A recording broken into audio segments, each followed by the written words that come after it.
When you hear the word comet, do you think of the icy snowballs in space, or do you think of the powdered cleaner? Well, grab a cup of coffee, because this time I am going to tell a story of the ghost town called Comet and the surrounding areas as we traverse the lands of the great state of Montana and get a little bit of history as well. Some you know, and some you want to know more. While there are many reasons to come to Montana, here the locals love to preserve the local history. There is an abundance of ghost towns scattered throughout the state, each with its own unique past. While most Montanans know the stories of Bannock and Virginia City, Elorn, a former mining town that is now a designated state park, is less well known. Yet Elorn was once a lively spot. Silver fever gripped Montana in the late 1800s following the discovery of multiple silver deposits in the aptly named Treasure State. Silver production skyrocketed, second only to Colorado, and mining towns sprouted like mushrooms.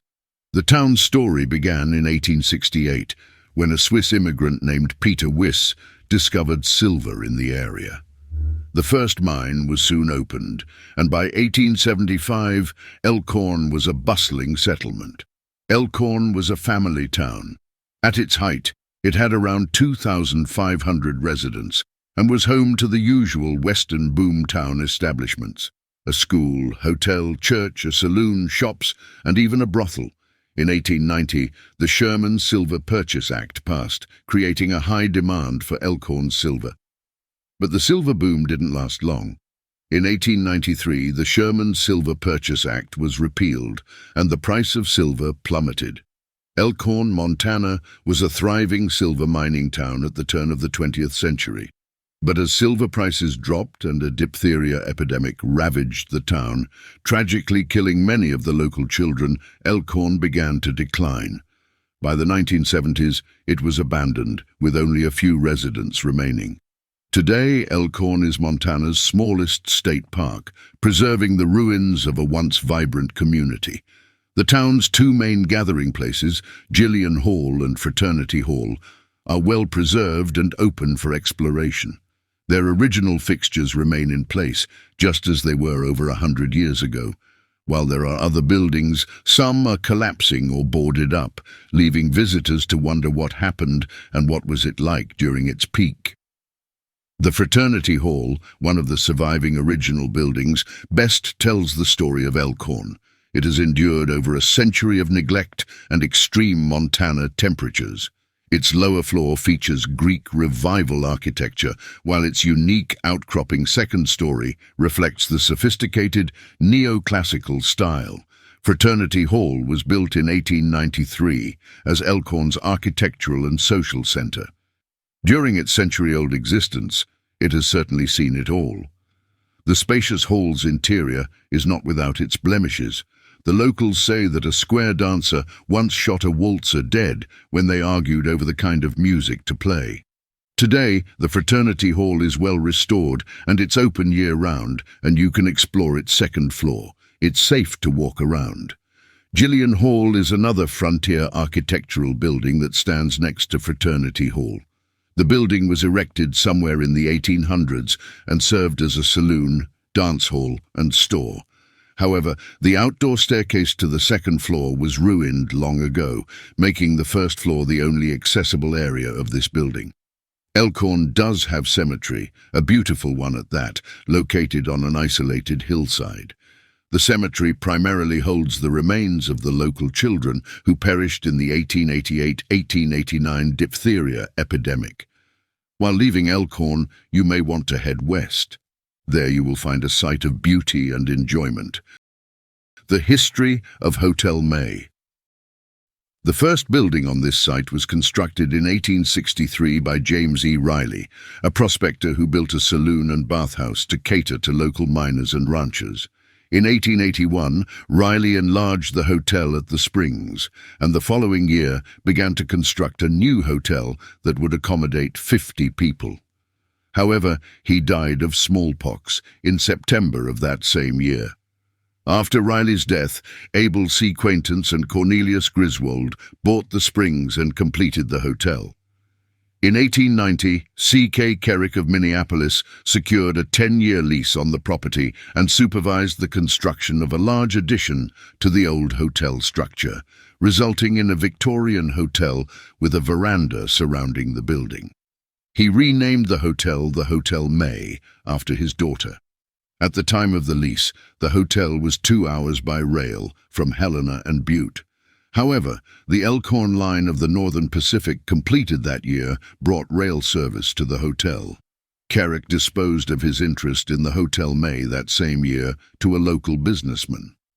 During this time period, the Keeley Cure, a treatment for alcohol and drug addiction, was available at the hotel. But today, it is now known as Boulder Hot Springs.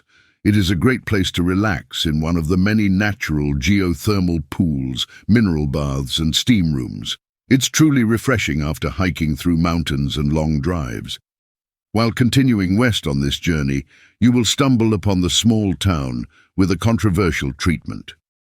The town of Boulder, Montana, originally called Boulder Valley, was established in the early 1860s as a stagecoach station on the route between Fort Benton and Virginia City. It was named for the many large boulders in the vicinity. Boulder later became a trading center for nearby agricultural areas and the Elorn, Comet, and Baltimore mining districts. In 1892, state schools for the deaf, blind, and developmentally disabled were established in Boulder. In 1892, Boulder was one of 7 candidate cities to become the capital of the newly admitted state of Montana. It finished last in the first round of voting with only 295 votes. Helena won the second round of voting and became the capital of Montana. Today, Boulder is a thriving community of over 1,200 people. It is the center of government in Jefferson County and home to a number of important institutions, including the Montana School for the Deaf and Blind, the Montana Developmental Center, and the Boulder Hot Springs. Boulder has a big reputation. It is home to a number of health mines where people come to be exposed to radon gas in the belief that it can mitigate autoimmune diseases such as arthritis.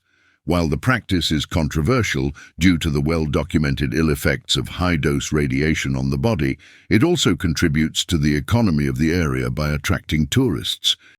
It is quite fun to be inside a mountain. However, our journey continues north. The journey through time. While traveling north on the frontage road from Boulder, you will come across an abandoned railroad tunnel. Some speculation on the name. It depends on which end of the tunnel you are at, depends on the name. Some suggest the Boulder Tunnel or the Amazon Tunnel, since the south end of the tunnel is adjacent with the small community named Amazon. The north end of the tunnel, also controversy in the name, is either called Wicks Tunnel or the Portal Tunnel. Whatever the name may be, it is a beautiful sight to see. In 1887, construction on the tunnel began. Crews worked from both ends. When the tunnel was built, it was the longest railroad tunnel in Montana at 6,145 feet.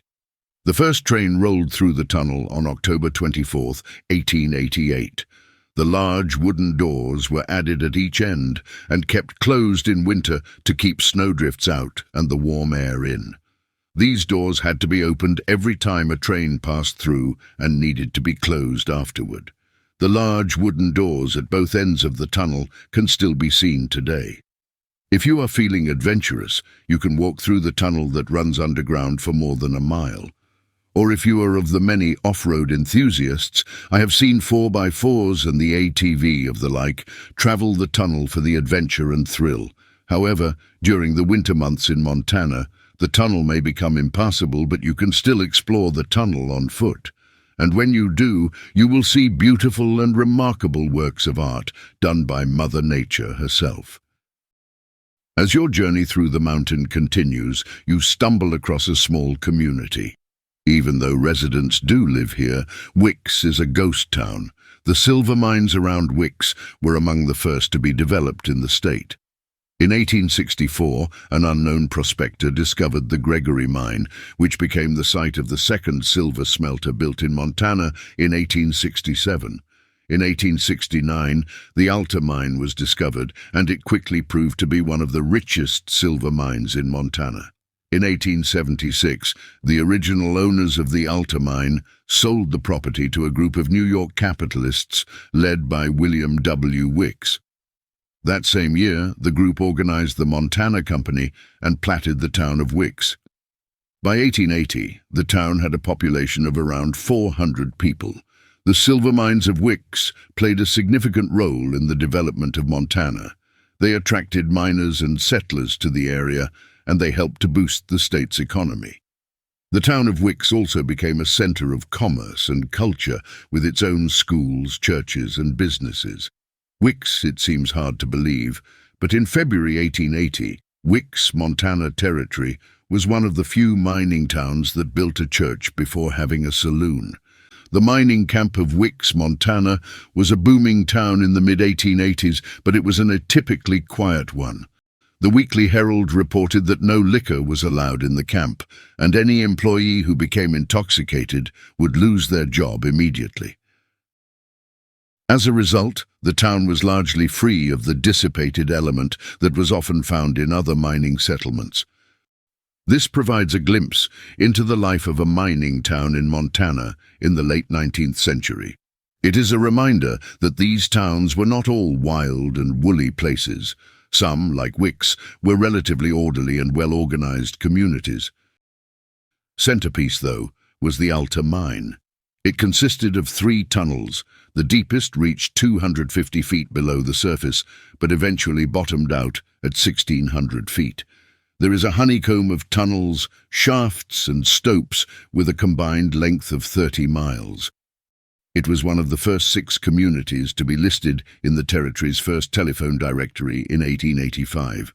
The Rocky Mountain Bell Telephone Company served 9 customers in Wicks, but the telephone exchange closed in 1886. One pundit later claimed that playing cards were strewn so thickly on Main Street that a man with a team cleared the street every morning. This suggests that Wicks was a town where people worked hard and played hard.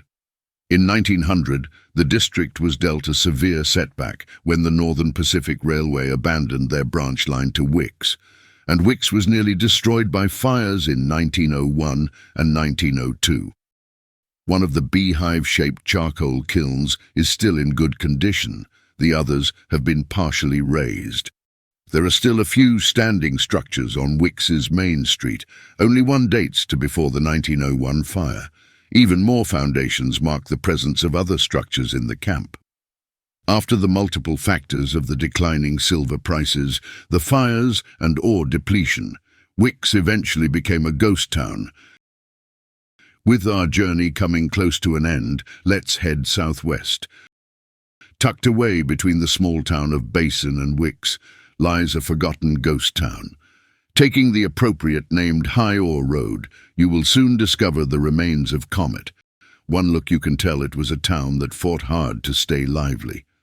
Comet, Montana, is a boom-bust mining town that has been largely abandoned since the early 1900s. Today, its population is recorded as 3, a single family living in perhaps the only habitable building left. Unlike some other ghost towns in the area, Comet has not been preserved in any way.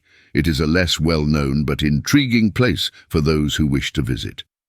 Comet was founded in the 1880s and quickly grew into a thriving mining town. It had a population of over 300 people at its peak, and it was home to a number of businesses and institutions, including a school, a library, and several saloons. The Comet mine in Montana was a major producer of base metals for many years. It was discovered in 1874 and developed in 1883. The mine was initially operated by the Helena and Livingston Smelting and Reduction Company, but it shut down in 1897. The Comet mine played an important role in the development of Montana. However, the town's fortunes began to decline in the early 1900s as the mines dried up. By the 1940s, Comet was a ghost town. Today, Comet is a shadow of its former self. Most of the buildings have collapsed or are in a state of disrepair. However, the town still retains a certain charm. It is a reminder of Montana's mining heritage and a testament of time. If you are interested in visiting Comet, be sure to wear sturdy shoes and be prepared for rough terrain. The town is located on private property, but visitors are generally welcome. So please, if you do have garbage, take it with you. I am sure the family that resides here would also be grateful. I appreciate your time to allow me to tell this wonderful story. This journey through history really stimulates your mind. You start to think what it was like back then. Looking back at these old, dilapidated buildings, you know life was abundant here. I do hope you enjoyed my tale, and if you would like to stay up to date on the latest videos, please click that subscribe button. That way, you know when to brew the next cup of coffee or tea and relax watching my next video. Until next time, please do take care.